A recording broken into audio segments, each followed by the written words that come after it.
So you guys may or may not have heard over the last couple of weeks, over the last vlog or two on the podcast, I just signed the biggest deal of my life, commercial deal of my life, and I'm ecstatic about it. I'm a little nervous, but I'm more excited, and I crave that energy, and I love the new experience, and I love the challenge. That's why I do this. That's what I live for. But the amazing thing is, as I sit here in the middle of a 3-acre parcel on the North Shore of Nassau County, which is going to become one of a number of major developments. I think back 10, 20, 30 years ago. I think back 5 years ago, and they were like, hey kid, you can't flip a house, kid, you're nuts. It's never gonna happen. You know, I think back to my first grade teacher who's like, yo, I think we should leave him back because he can't spell and his grammar's terrible. Still can't spell, grammar's still terrible. I think back to when I was in the body shop business, and you know, one of the guys who painted bus floors, I said to him, I'm like, hey, Charlie the bus, like, I'm gonna have a REIT one day. And he laughed at me and he's like, kid, it's never gonna happen. But here I am today, and we still haven't made it. We're never totally made it. It's always an ongoing, always changing, always striving, always trying to get better. But today, I'm sitting in the middle of a 3-acre parcel, just signing the contract for the biggest development of my career and the biggest development of probably 98% of nationwide developers' career. Now, is this a pat on the back for me? No. Am I excited? Am I happy for what I've done and what I'm doing? Absolutely. But this isn't for me. This isn't about me.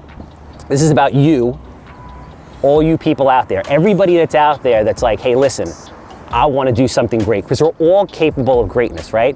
But maybe you think in your head, you're like, I can't do it, because maybe you didn't have an encouraging mother or father or friends or support system, right? I'm here telling you, anything you dream can become reality, right? Maybe you get one step further and you go out in the world and you start telling people like, hey, listen, I want to do this, I have these, I'm excited, I want to build this, I want to have this business, I want to be creative, I want to do that. And then your friends start telling you, you can't do it, it's crazy. I want you to remember, 5 years ago, never flipped a house. Today we're buying 3 acres to build one of the biggest developments any developer will ever build. So dream. I want you to dream.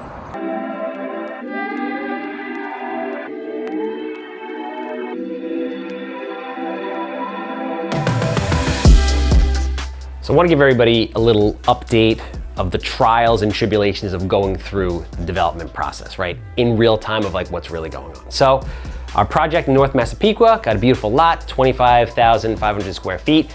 We put it on the market, bam, we put it out there. But before that, you get these things, like you get this lot, and then you start reading the building code. You're like, oh great, I can build to an FAR of 0.5, so which means I can build 12,000 square feet. But then when you really start laying it out, and you start, when you factor in setbacks that they want, when you factor in green space, all these things that you learn about while you're going through the process, you realize like, oh shit, I thought I could build 12,000 square feet, but I really can't. I can build 8,000 square feet on one floor with a 4 per 1,000 parking ratio and 10,000 square feet on two floors.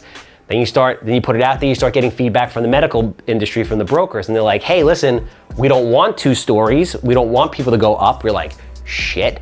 And we want at least 5 spots per 1,000. So you're like, oh crap. Now your original model and all the things that you built, because you don't do this every day and you're learning, is like, I thought I could build 8,000 square feet on one floor, 10,000 square feet on 2. I can now only build 6,000 square feet on one floor.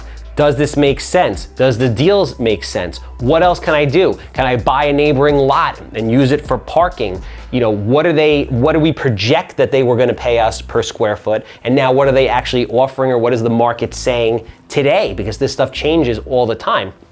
So I want people to know, listen, you never have all the answers. You never know what's going to happen. Like, you prepare yourself to a certain point where you feel it makes sense and the numbers make sense, and then you're gonna get beat up during the first one.